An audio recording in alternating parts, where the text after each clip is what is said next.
Oh, I'm about to ask right now. Dysrhythmias. Okay, this is just an introduction. We'll go into more detail with each dysrhythmia. We'll only be testing the most common types of dysrhythmia, which are all in your textbook. There will be 5 questions we will be answering for each dysrhythmia because these are the 5 things you need to know in order to address each one. First is, what does it look like? You have to be able to recognize the rhythm on the screen or on the strip. Second, what causes it? Not all dysrhythmias need treatment. So if you know the cause, you simply need to identify and eliminate the possible cause. For instance, constipation and straining usually causes sinus bradycardia. So how do you treat it? Give fiber. By treating the constipation. All right. Does that make sense? Okay. So you need to know the cause. You need to identify what's causing this dysrhythmia. So if they are modifiable, meaning if you can eliminate the cause, then there's really no need to give a drug. Third question is, what are the signs and symptoms? Now, this is the easy part because there is no dysrhythmia that increases cardiac output. All of them decrease cardiac output at varying levels because some dysrhythmias are harmless. So, of course, they will have no effect on cardiac output. However, some are pretty serious and will lead to heart failure, right? Number 4, interventions. What can we do for this particular dysrhythmia? Again, the intervention may simply be monitoring further. It could also be identifying and eliminating the cause, or for serious ones, you have to administer medications. Number 5 is teaching.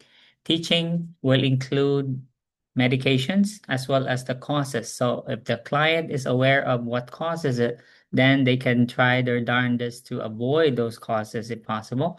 And then they need to know how to manage their medications, know potential side effects, and then what to report to the physician. Okay, following so far?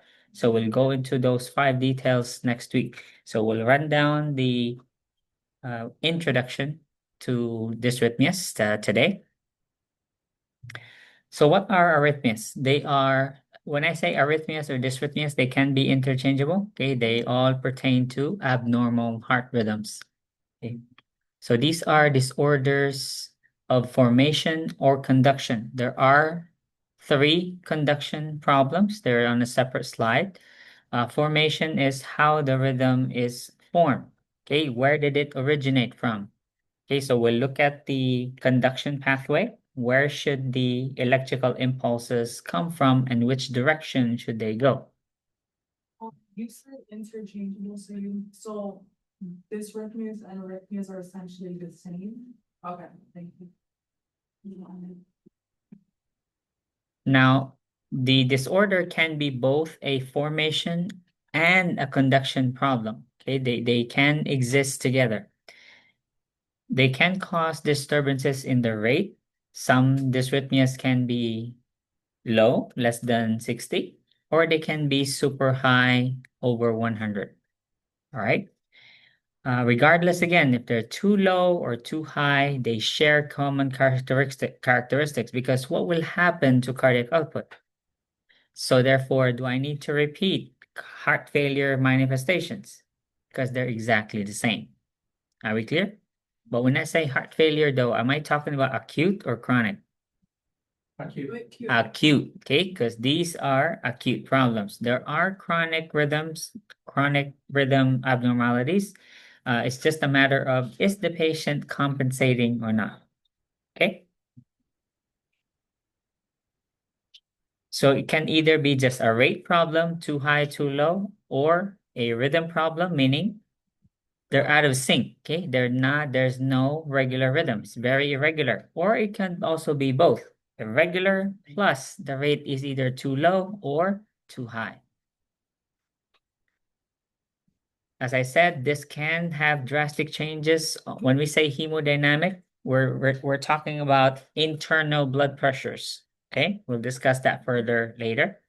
And whenever we see a abnormal heart rhythm, usually this is in the setting of telemetry floor. Now, when you're on cardiac telemetry, we only use 5 leads. So therefore, that will give you about 3 views. Which one is better, 3 or 12? Okay, so any abnormal, especially if they're new rhythm changes, the doctor will order an ECG, a 12 lead ECG. Okay, so again, which one is better, 3 or 12? 12. So the doctor will order a 12 lead ECG, okay, to evaluate the heart rhythm as a whole. Because when you say 12 leads, then that means that's 12 different views. So that's a 360-degree view of the heart, top, bottom, side, left, right, front, and back. All right, so it's a 360 view of the heart. So they can identify where is the rhythm coming, where is the abnormal rhythm coming from. Okay, so especially if it's a heart attack, they want to see, okay, which coronary artery is involved here. All right. So there are 2 sets of arrhythmias. They can either arise from the atria or they can arise from the ventricles. Do you understand what that means? Meaning, where is the dysrhythmia coming from? Is it from the atria, meaning above the valves, or below the valves, okay, in the ventricles? So these are the common, again, we're only testing the very common. So these are the most commonly occurring dysrhythmias. So these are what we will be discussing and testing. All right, so we'll go into details next week.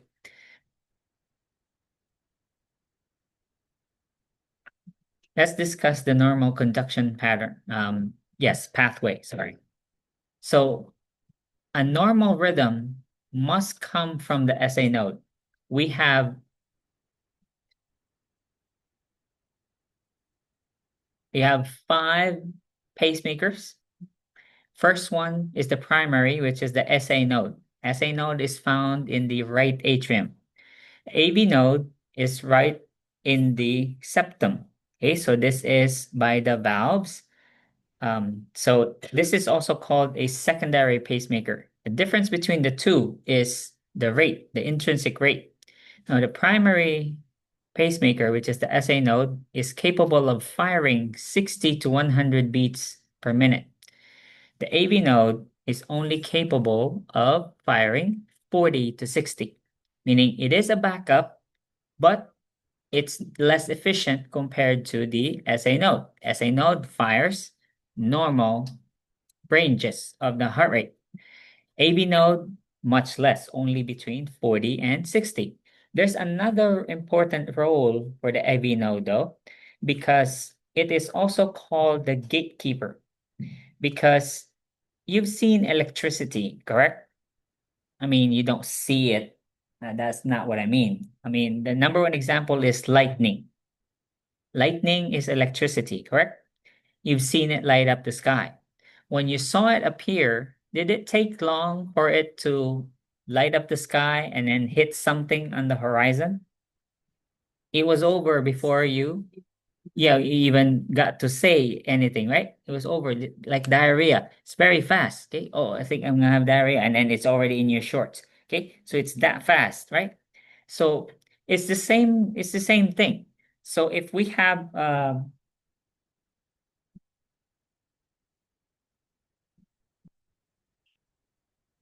okay, we don't. Let me just show you picture instead.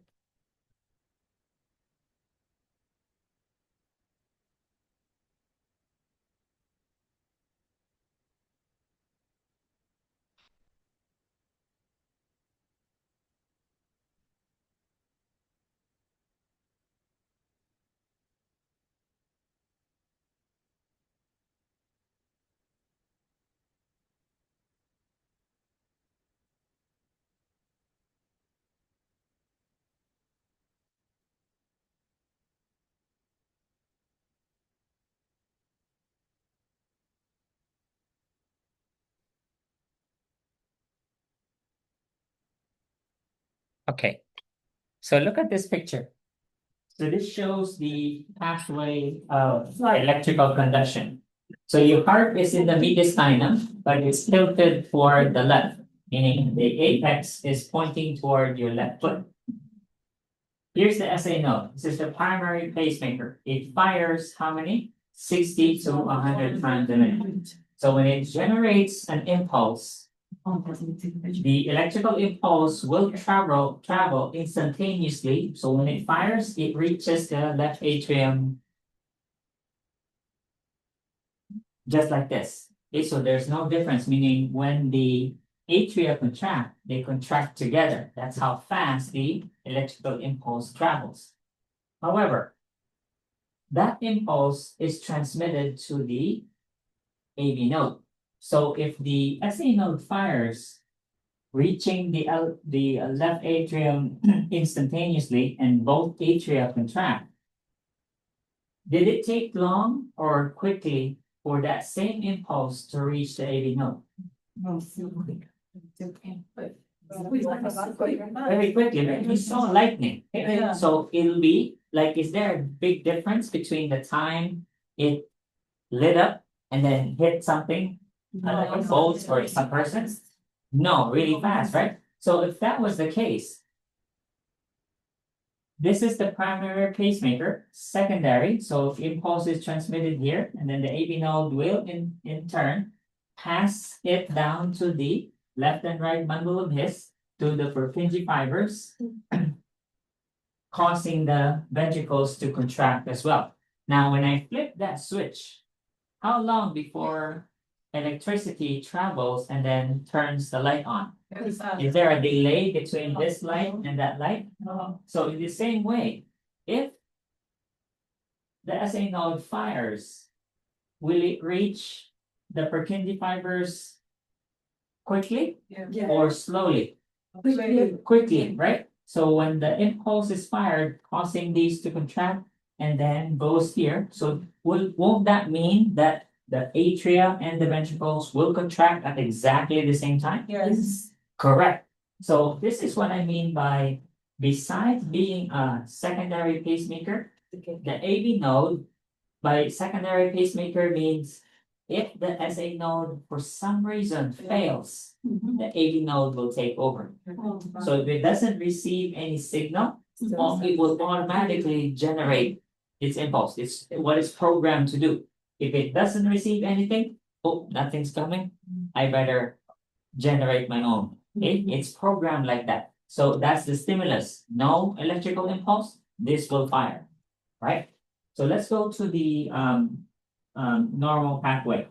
Now, if that was the case, if the SA node fires and then it will immediately, just like the light switch, you turn it on. So that means the atria and the ventricles will contract at exactly the same time. Now, what will be the result if that was to happen? Will we have cardiac output? No.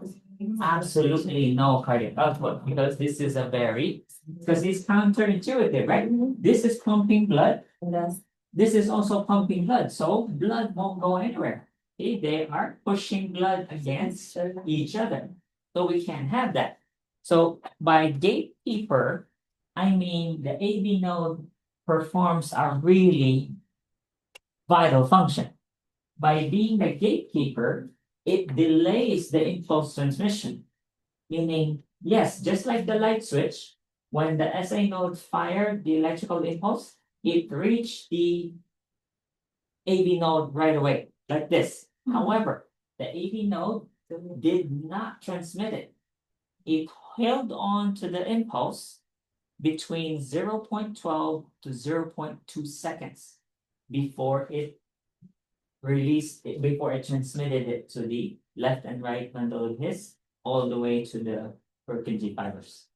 Okay, so that's the most vital function of the AV node, besides being a backup pacemaker. Do you understand that concept?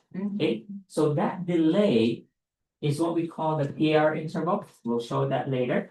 So the PR interval represents the delay, the time that the impulse was transmitted by the SA node to the AV node, and then before it was passed on to the Purkinje fibers. Okay, so what's the delay again? How much delay is it? 0.12. Only 0.12 to 0.2 seconds. That's enough for the atria to contract, pass the blood to the ventricles, and then 0.12 to 0.2 seconds later, the ventricles contracted and push blood to the lungs and to the aorta. Does that make sense? So is the AV node the hero? Yes. Does that mean the SA node is Yes. not chopped liver? No, they are both important. So you can't say, oh, just the SA node. No, the AV node performs just a vital function as the SA node.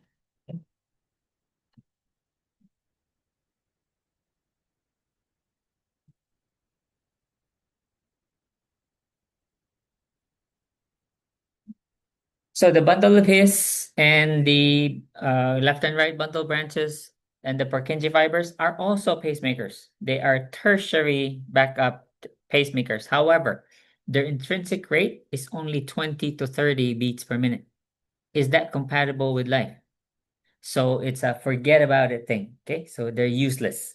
Okay, they're not going to support life. Beating 20 to 30 times a minute, is that going to keep you alive? No, you're as good as dead. Okay. And two more terms, depolarization. What does that mean? Depolarization is when cells release their energy, meaning the muscles contract.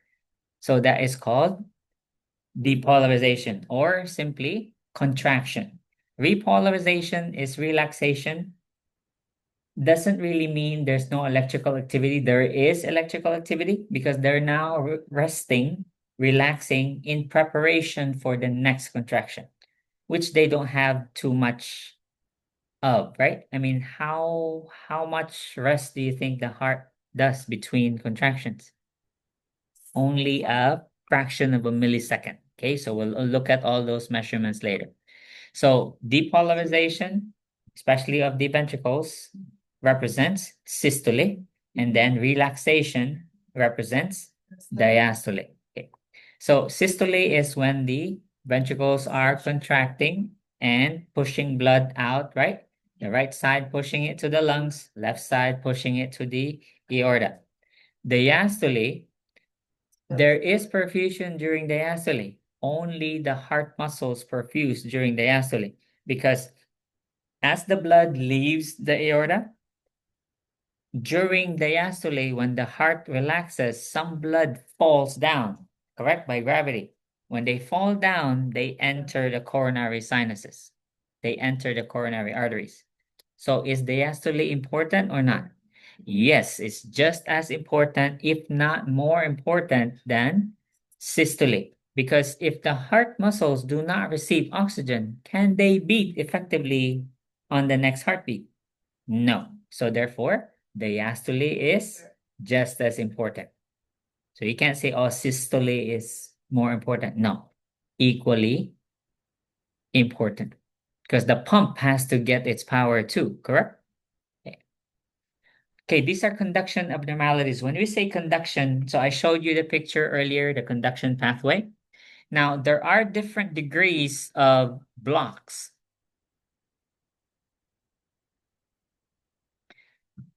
I explained the pathway, correct? So what happens first? SA node fires, and then which receives it first? That atrium. Okay, at exactly the same time, and then that impulse reaches the AV node, correct? And how long does it wait? 0.12 to 0.2 seconds, and then that same impulse is transmitted, correct? Okay. Now, when we say conduction abnormalities, something is blocking the transmission. First degree block is technically not a block, but we don't have anything else to call it. It's more like a delay because there's really no block. There's just a extra long PR interval. How long was the normal PR interval? You know, the delay? 0.12 to 0.2 seconds. In first degree heart block, it's longer than 0.2 seconds. That's it. That's the only thing. So is it really a block? It's more like a delay. Okay, it's just late, right? So the period still came. It was just 1 or 2 days late. Does that make sense? You're still not pregnant, okay? It came, but it was just late. Okay, so that's first degree heart block.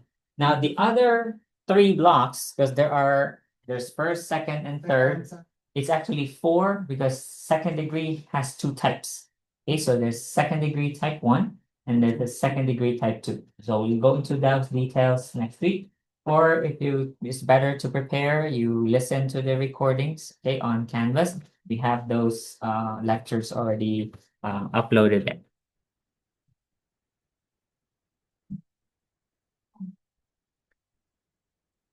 So what are conduction abnormalities again? Something is interrupting the transmission. So we don't know until we send the patient to the EP lab. EP lab is electrophysiology lab. Okay, that's where they put in pacemakers. Okay, they do uh, catheter ablation there, right? So they do dysrhythmia procedures there. Okay, so they can also do cardioversion there. Okay, so it's part of the cardiac cath lab. Okay, it's a part of that department. Okay, so they study heart blocks, and then the treatment for second degree type 2 and third degree heart block. Third degree heart block is also called complete heart block, meaning there is no communication between the SA and the AV node, meaning the SA node is firing. It's not reaching the AV node. The AV node saying, "What are you doing? Not getting anything." So what will the AV node do? Send its own impulse. Okay, but the SA node will also say, "I don't know what you're talking about. I've been sending my impulses regularly. I don't know why you're not getting it." So they're not talking to each other. So that's that's the most serious kind of heart block, and that will be treated with a pacemaker, right?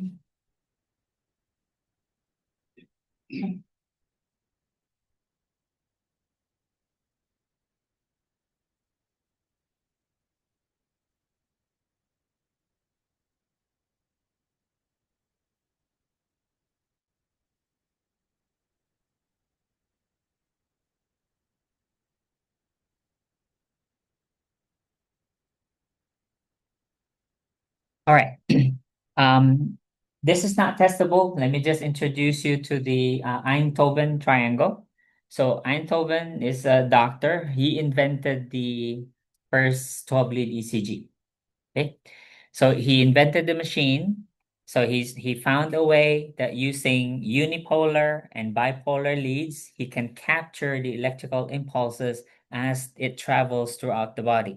Okay, so coming from the heart. So leads will be strategically placed in the 4 limbs as well as 6 leads on the chest. So how many leads is that? 4 limbs plus 6 chest leads? 10. Okay, so the 12 lead ECG therefore has 10 electrodes, but it will give you 12 views. The reason for the 2 extra is 2 of them are bipolar. Okay, so there are bipolar leads, so therefore they will give you 2 views. Okay, so again, it's complicated to explain, but the in a 12 lead ECG, the rhythm will look different depending on where are you looking at it from.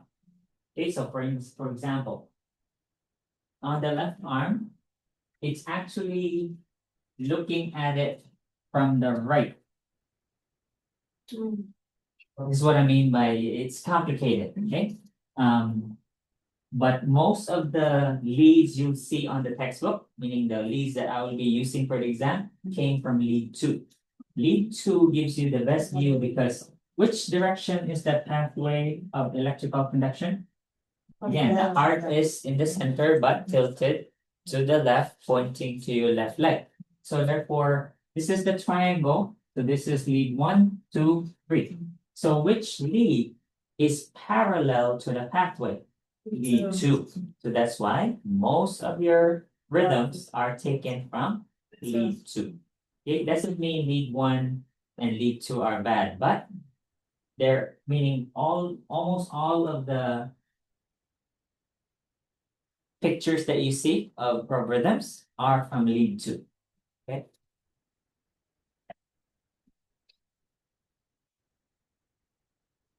So this is the placement, just in case you get it on the exam. So 4, you put 1. They're labeled clearly. Okay, so each electrode is labeled where to put it. Right arm, left leg, right leg. Okay. And then B1 to 6, B1, B2 are on left and right, second intercostal. So put it here. And then B3 will be second, so third, and then fourth, and then you go all the way to mid axillary. Okay, so 1, 2, 3, 4, 5, 6. Okay, and then the 4 limb leads. You can't go wrong. I mean, if you have the machine, it tells you exactly where to put it. There's a picture, and all you need to do is place it. Okay, challenges would be, let's say, you have large women, with very large pendulous breasts, so it may be challenging. Okay? Shape the patient has challenge. To shape the patient. All right, now it's important to place it correctly, meaning if you have to do something, you have to do it right, correct? Because if you don't do it correctly, then your reading will be inaccurate, I should say. ECG interpretation, so we will just stick to these 5 waves. Okay, we'll go into, let's explain what they represent. So P wave is representing atrial contraction. So if you see a P wave, I'll have an illustration later. So where's my marker? Who did I leave a marker to last week? No, I don't know. Somebody. Wait, I don't know, but I do have an actual marker. Oh, is that a You marker? don't trust me anymore? Right. It is dry erase, it's Expo. Really? Yeah, I know you have trouble Oh, with yes. it, but I promise it is, okay, yeah. Oh, okay. Hopefully it writes for travel, because I understand this. I hope so. Oh, okay, it works. Okay, the P wave looks like this. Okay, so this is a P wave. What does P wave represent again? Atrial contraction. So if you see a P wave, what happened? Both atria contracted. So is a P wave good? Yeah. Yes, we always look for a P wave. So first thing you look at on a rhythm is, do you see P waves? Okay. Next is the QRS complex. So this is your QRS complex. Okay, so it's a large voltage figure or reading representing ventricular contraction. So if the P wave is atrial contraction, what is the QRS? Ventricular contraction. So you can see the difference, okay? Polarity, meaning voltage. So you have a puny voltage here when the atria contract. You have a really large voltage when the ventricles contract. Okay, then we have the T wave. So here's your T wave. Then the Pierre interval. So the Pierre interval is kind of confusing because this is the P, that's the R, this is your Q, then your S, this is your T.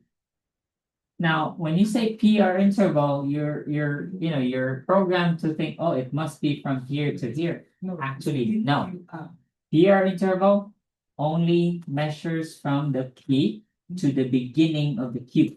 So this distance here, you measure that. That is your PR interval. What is the PR interval again? That delay, okay? That delay. So here, the SA node fired here, correct? That's why the atria contracted, forming the P wave. And then when did the when did the AV node transmit it? Right here. So the AV node transmitted the impulse right here. So that's when the Q started. And then the ventricles contracted, forming the QRS complex. Does that make sense? Okay. So, and then the T wave is ventricular repolarization, meaning if it contracted, if it depolarized here, it repolarized here, meaning the ventricles are resting here, resting or repolarizing, getting ready for the next QRS. All right, does that make sense? Okay. Then the ST segment, this is important because this is early repolarization, meaning look at the ST segment, it's isoelectric, it's flat, right? So when you ask, does the heart rest? Absolutely. There's your heart's rest. That's the only rest it gets. So that's. Yeah, between heartbeats, that is, yeah. So ST segment is early repolarization, meaning there is no, that's why it's isoelectric, it's flat, because there is nothing happening there. Right, so therefore, is the heart working there? No. Absolutely not. But it's, although it's relaxing here, but inside the cells, they are Still. repolarizing. Okay, there's an active influx of positive and negative ions. Okay, so they're getting ready to contract again on the next heartbeat. You notice that there is no atrial repolarization. There has to be. We don't know. We don't see it though. Because if this is the distance between ventricular depolarization and ventricular repolarization, so therefore, where is the atrial repolarization most likely happening? Right here. But because this is so big, it's buried there. But for the atria to depolarize, it's to repolarize, right? So we know they're repolarized, like they're repolarizing, but is it displayed? No, it's probably buried under the or obscured by the QRS complex. Does that make sense? Okay, so we'll just keep it to those 5 waves. There are other complexes, but they're not really that significant for beginning nurses to take the NCLEX. Okay, so this is what we need. That's enough. For the placement, there are rules here on placing the leads. Make sure you remove hair. Okay, of course, ask the patient. Say Italians, they have plenty of hair, right? So ask permission, sir. We really need to stick this. Okay. Plus, it's less painful if we trim it. Do not shave. Okay. So you just clip. So you just clip some hair, enough for the electrode to make contact with the skin, so that you have proper transmission. Okay. Plus, if you put it on hair, then you take it off, then you're waxing them. Okay? It's more painful. So you don't shave, you just. We never shave anything. Surgery, whatever, you remove hair anywhere, pubes or legs or hair, we clip. Okay? We clip hair. We do not shave, meaning we do not use razors. Okay? Especially for surgery. So wait, for men, what's the stuff for trimmer though? Huh? Can you search for trimmer? Yeah, they're not razors. It's not a razor. Yeah. Okay. That's what I meant.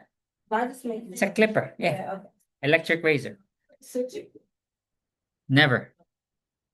But you shave the head, right? Break inside skin. Never. Clip. It's a trimmer.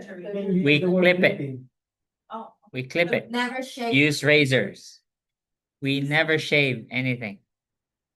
Okay, especially for surgery. There's no razors used. Do you understand? Right. When I say razor, it's a blade. Okay, nothing like that. All right. Right. When you shave. Okay. Analyzing ECG rhythm. So we have to base everything on NSR. So if you know what an NSR looks like, what the normal sinus rhythm looks like, then you can distinguish others based on the normal sinus rhythm. So there are sinus node arrhythmias. They are typically harmless. They are either stepsisters of the normal sinus rhythm, because when we say sinus bradycardia, sinus tachycardia, the rate is low and the rate is high. But since they are sinus, that means all other measurements are normal. PR intervals normal, P wave looks normal, QRS normal, ST segment normal, T wave normal. What's the only thing wrong? The rate just happens to be below 60. The rate just happens to be over 100. Does that make sense? Over 60. Below 60 and over 100. Oh, it's like blood rate. No, this is heart rate. Sorry. It's gonna be Yeah, less than 60, below right? 60. Tachycardia is Above 101.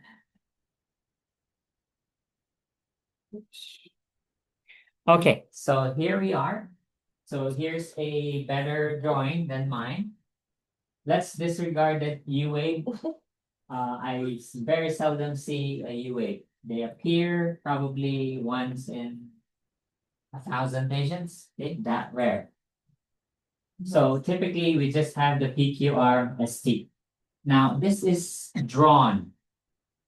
Right? An artist drew this. This is not an actual reading because waves and complexes never fall on a solid line on a paper. When you print it, they never fall on a solid line. It falls somewhere in between. They never are this perfect.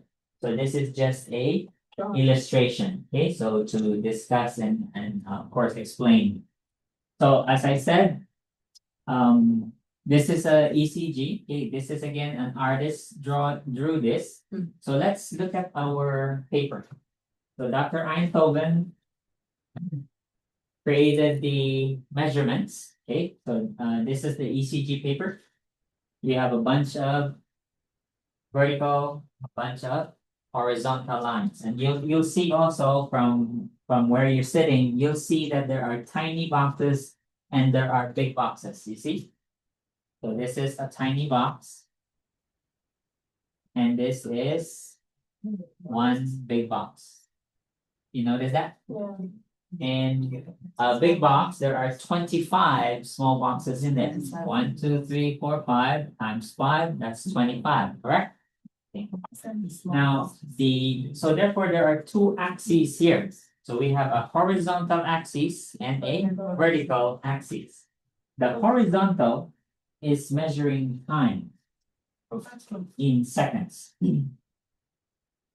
Inside the small boxes, how many? This is one small box. 25. This is one big box. 25. Okay. Okay. People. So one tiny box is 0.04 seconds. You follow? Therefore, if you multiply that by 5, since one big box has, we're only doing the horizontal, okay? Because what does horizontal measure? Time in seconds.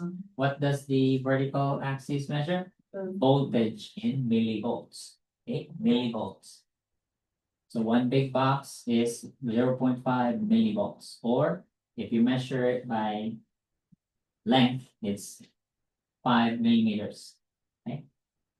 All right. So if one tiny box horizontally measures 0.04 seconds, so how many in one big?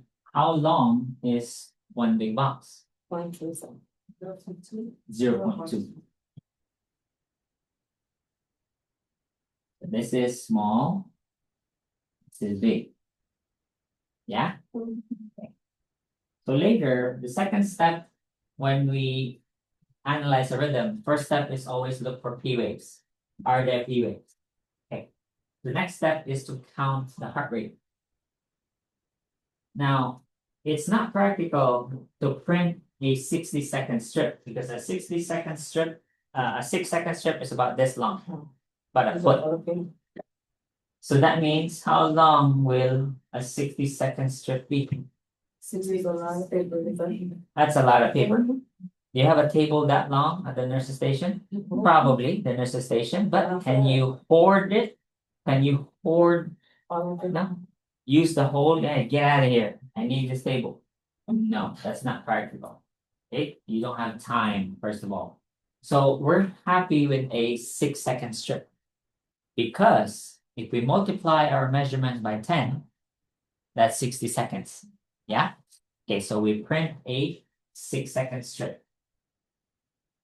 So again, small box, 0.04 seconds. One big box times 5, 0.2 seconds. Okay, so one of these shortcuts we use to count the heart rate is to divide it into how many small boxes we have or how many big boxes we have.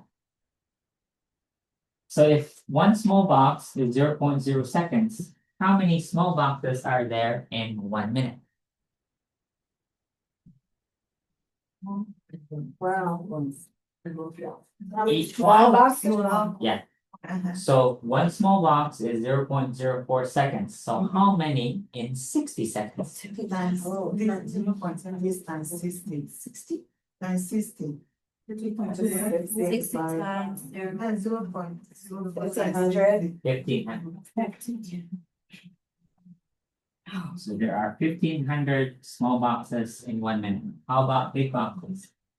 So if one big box is 0.2 seconds, how many are there in 60 seconds? 300. 300.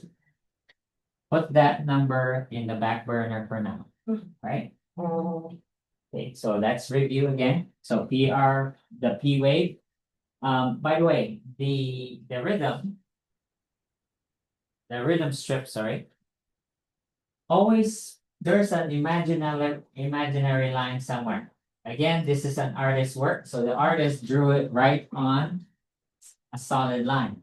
Like I said, on the real reading, they never fall on a solid line. So you have to add or identify an imaginary isoelectric line because they always, each wave always leaves and returns to the same isoelectric line. So when you look at a rhythm strip, you just kind of eyeball where your isoelectric line is. You don't have to draw a line because it'll never be accurate. Okay, so you just kind of eyeball where is your imaginary isoelectric line. So it'll be a common point wherein each wave leaves and returns to that same point. Okay, again, it's an imaginary line. If you take a ruler and put it on your ECG strip, it will never be the same, right? Because the imaginary line isn't always consistent. Does that make sense? Okay. So let's say that is our isoelectric line. So that's where you measure it.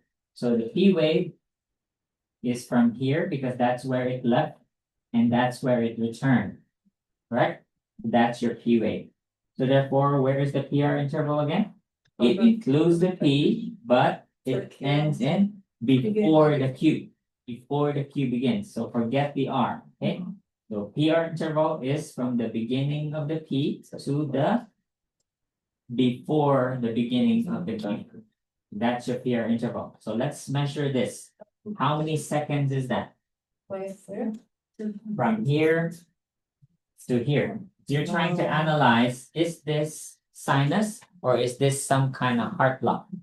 Remember, first degree heart block has a prolonged PR interval. 3 boxes, 3 and a quarter. Okay, so 3 boxes, 1, 2, 3. So that's how many times 0.04? 12. That's 0.12. But there's also and a half, right? So 0.12 plus 0.02. So this is 0.14. 0.14. We have to listen to the text. We have to listen. Well, you just simply answering the question. Is it, is it NSR or not? But you have to measure because you can't make that conclusion unless it's within normal. Does that make sense? Okay, so that's how you measure. Okay, so as of now, the PR interval is between 0.12 to 0.2 seconds. Yeah. Okay, that's 4, 8, 12, 0.12 plus half. So this is 0.02. So that's 0.14 seconds. All right. Okay, next is, let's look at the QRS. So your textbook says the QRS complex must be less than 0.10 seconds. Other textbook do say less than 0.12. but commonality is 0.1. So if the QRS complex is right from 0 to 0. No, let's just say less than 0.1, then that's normal, okay? Or less than 0.12 is also okay, right? Meaning the QRS complex can either be too narrow or too wide. Does that make sense? And the textbook, if you go to the chapter that has significant meaning, that could be an electrolyte problem, okay, causing that abnormality, either a potassium or sodium or calcium, or even a magnesium issue, okay, causing that abnormality.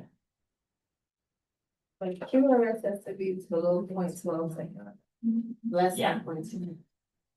Or again, our textbook says less than 0.1. Oh. Okay, so the ST segment must be isoelectric, which this is, correct? ST segment is isoelectric. An abnormality would be, say, instead of isoelectric, it is depressed. Meaning you see something like this. So that is ST depression. So that's a heart attack. Or it could also be ST elevation.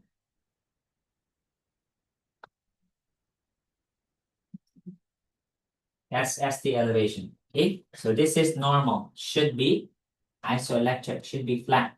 That's ST depression, ST elevation. Okay, this is acute MI. All right. Let's discuss those examples next semester because we're doing acute coronary syndromes in 5th semester. All right, so T wave here is normal, right? It's a positive deflection. Here in a heart attack, especially in STEMI, it could be old. So you can have ST T wave inversion, sorry. And same thing here also. It may show ST elevation with T wave inversion. Okay, I'll explain all that next semester. It has something to do with when some muscles die, meaning some heart muscles are dead. So are they going to conduct electrical impulses? No, they're dead. Okay, so therefore, that will result in those complexes. Okay, because some of them do not transmit. For instance, what does T wave actually mean? Ventricular repolarization, right? A dead ventricle, will they repolarize? No. No, that's why they are inverted. There is no repolarization. Okay, so it will show up on a particular lead depending on where was the heart attack. So when you look at, you get a 12 lead ECG, so you can find it. Where did it show the T wave inversion? Okay, and then that lead shows that particular coronary artery. Does that make sense? Again, we'll do all that next semester. Okay? Not just necessarily on the strip two, right? Huh? Not necessarily on strip two. Correct, yeah. So it depends really on where is the affected. Could be Side. 1 or 3. Correct, yeah, it will show on maybe on ABF, or AVL, okay? So this is normal sinus rhythm. See what I mean? They never fall, unlike the previous illustration wherein it was perfect. So this one, this is a real reading. Okay, right. So we have P waves. Okay, so if you look at the QRS complex, what is the size? Because each one is 0.4. So is it is it less than 0.1? Yeah. Yes, so it's normal. Okay, and then forgive this. This is not really depression. Okay, so that's still pretty much isoelectric. My depression would be like really like this. Okay, so that's still isoelectric. And here's your T wave. Okay, now the height of the T wave differs from lead to lead. Okay, so in this lead, guessing this is lead 2. Okay, so it may show because let's say you work on telemetry, right? If you choose the display, okay, I want lead 2 for this one, I want lead 3. It will change, okay? Because again, these are different vantage points. Okay, so these are like 12 different photographers looking at the same object, but taking different angles of the same picture. Right? That's what a 12 lead ECG is. But you can still interpret it the same way. So this is, and let's try counting this. Let's count the heart rate. Let's see first if this is a 6-second strip. How do we know if this is 6 seconds? Of the boxes. Okay, so how many big boxes Oh, boy. has to be before, so to get 6 seconds? So how many big boxes in 1 second? 5, right? 1, 2, 3, 4, 5. That's 1 second. 1, 2, 3, 4, 5. 2 seconds. 1, 2, 3, 4, 5. Okay, we can't do this. It's only 3 seconds. We need a 6-second strip. Way longer. Yeah. So we can't do 3 seconds and then multiply that. It doesn't work. Okay, so we need at least 6 seconds. Okay, so let's not. At least we can. You need a minimum of 6 seconds. But that's what it looks like. So this would be one possible question. I put this on the exam. And the nurse will document this rhythm as A, silent bradycardia. B, I'll use exactly the strip that's found in this chapter. Okay. I won't get one from work. I won't get one from Google. I'll use what ever is Normal in sinus your rhythm. textbook. Are you listening to me? Yeah. Okay, so the strips you see in your textbook in this chapter, in this edition, 15th edition, is what you're gonna get on your exam. And that's what sinus bradycardia looks like. Again, it's not, it would have been better. Yeah, this is not a 6-second strip either. Yeah. And that's sinus tachycardia, looks more, okay? Sure. This is what I mean by, if you look at sinus bradycardia, it's Brady, but let's count, because this is a clear P wave. Let's measure it. Is it really 0.12 to 0.2? So this is the beginning of the Q, correct? And then this is beginning of the P wave. So how many seconds is that? It's like 3 boxes? 1, 2, 3. Wait, 0.12. Yeah. Okay, so that is, Correct. yeah, between. So this is what I mean by all other measurements are normal, except The rate. rate. This one is just too slow. This is below 60. Okay, and not all patients are symptomatic. We're not worried about sinus bradycardia at all because it's sinus. Okay, unless of course the patient shows signs and symptoms, which is very rare. Right? So probably if this was a 100-year-old, patient, they may have symptoms. Okay, so let's say they hit like below 50, they may have symptoms like they'll faint. Okay, and then they'll have an injury now because they fell, hit their head. Now we have another problem. So started from an abnormal heart rhythm, fell, now they cracked their head, different problem now. Then sinus tachycardia. The problem with sinus tachycardia is, remember epinephrine, fight or flight, sympathetic nervous system? And this was supposed to increase cardiac output, right? Yeah, so dehydrated, low blood pressure, this is triggered, right? Epinephrine causes increased heart rate, sinus tachycardia. The problem with this is, if it's sustained, because this will improve cardiac output. Yeah, absolutely. But only for a short moment, maybe 1-2 hours. But let's say this has been going on for days. How long do you think this heart will last? They're gonna tire out. Okay, so they're gonna decompensate. So because look at it. What happens to the PR? Well, right now the PR interval is normal. Let's measure this. So this is your P wave, correct? From here to that's your P wave. Is that 0.12 to 0.2? Yeah, that's 1, 2, 3, 4. Yeah. So yeah, 0.16. So that's normal. But if I double this now, will this still be 0.12 to 0.2? Think about it.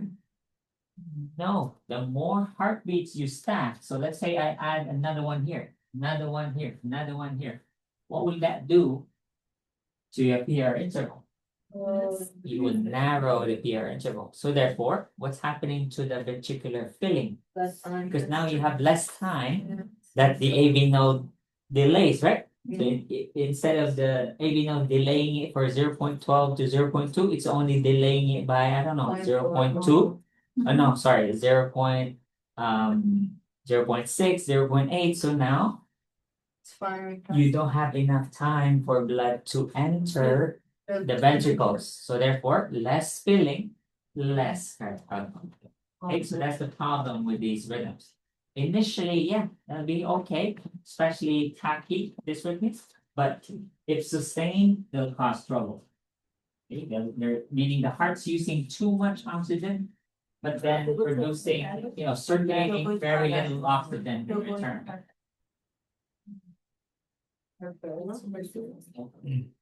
We'll forget this. This is not really a common rhythm, so we'll skip that. Okay, let's try this one.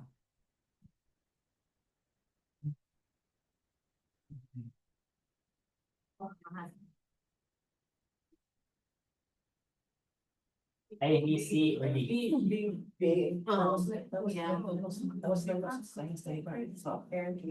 Okay, so this would be the best. Again, do not shave. Never pick the answer that says shave. We do not shave. Reason for the no shaving is Infection. yeah, so you can't see microscopic nicks. Yeah, there's a break in the skin now. Okay, so that can cause infection. You don't see it, but there is a break because of the sharp razor.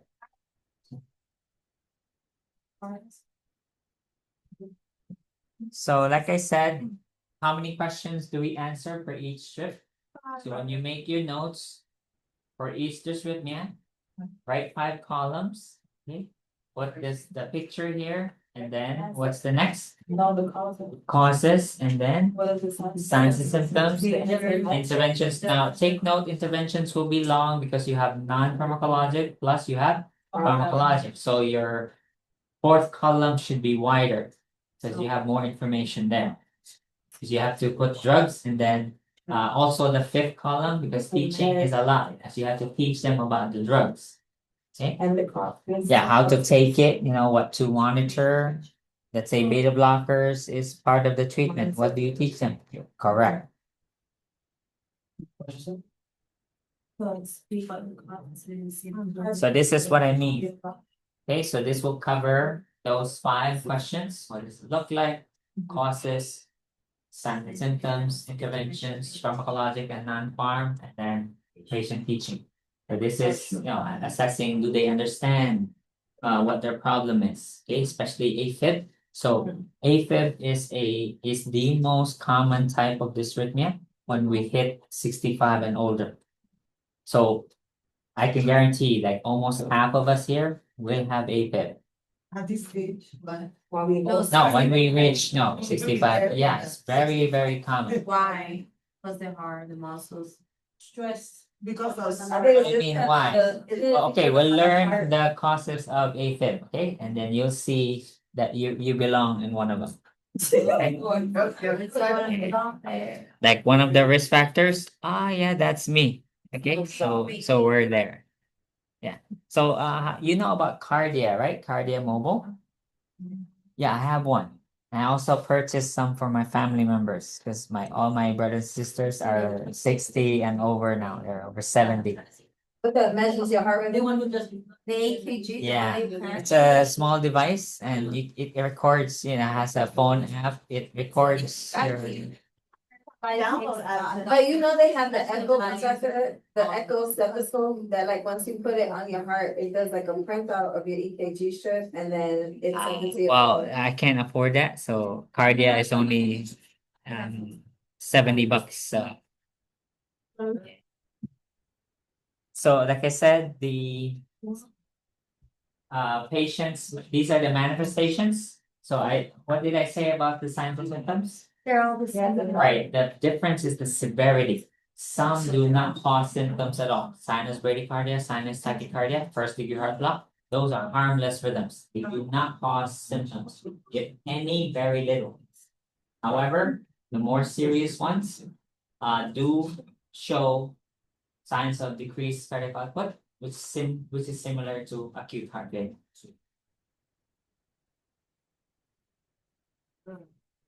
And these are the serious consequences. You could go into cardiac arrest, heart failure. So we have rhythms that when we see it, we know the patient will go into cardiac arrest.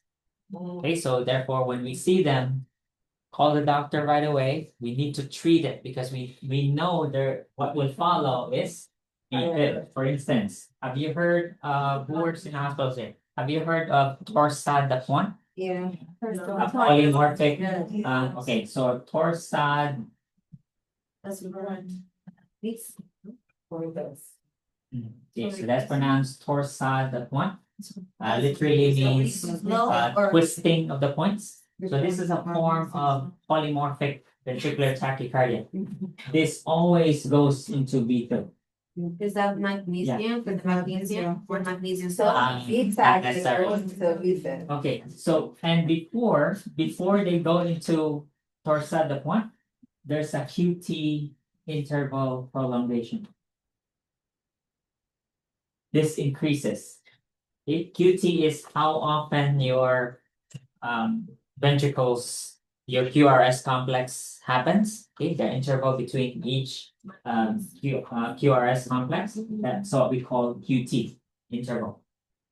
If the QT interval starts getting longer and longer, we know it's gonna lead to this. And then once this happens, it's gonna lead to this. So if Okay, so some are predictable. All right. is prolonged QT interval, does it go to VTAC and then VFib or just? Or SAD one. But how do you see? Or it could also be, it doesn't, because this is polymorphic, and it could also be monomorphic, which is VTAC, regular VTAC. It could also be that. But VTAC in itself, though, that's already a dangerous rhythm. It's just the same as VFib. Yeah. Especially sustained. So sustained VTAC is no different from VFib. There is no cardiac output. Okay. All right. So we'll stop here. We'll continue next week, and we'll go into details about each. So for your quiz, we will stop We have a. here. Oh no, sorry. You No, have because we have from our college for them. right. So I'm sorry. So you have Yes. And writing, I see